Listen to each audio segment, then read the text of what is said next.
Across the country today, high school students put their #2 pencils to work on a brand new version of the SAT. As DeMarco Morgan reports, the idea was to make it more fair for minorities and students who can't afford test preparation courses.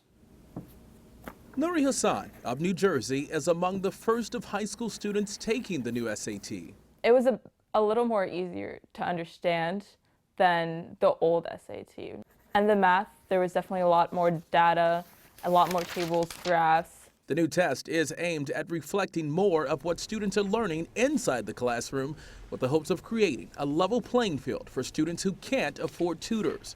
Among the changes, it has fewer questions than the current test. It eliminates vocabulary words students rarely use.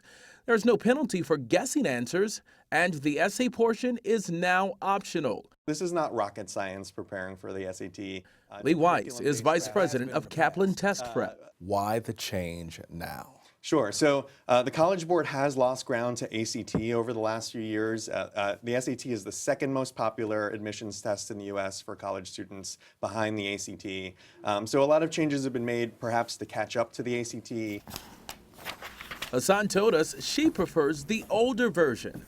Bob Schaefer with Fair Test, an organization critical of standardized tests, says students taking the new SAT are taking a gamble. Oh, we heard that all over, from high school counselors, from test prep companies. Nobody wants to buy a product the first day it's out on the market because they don't know what could go wrong with it.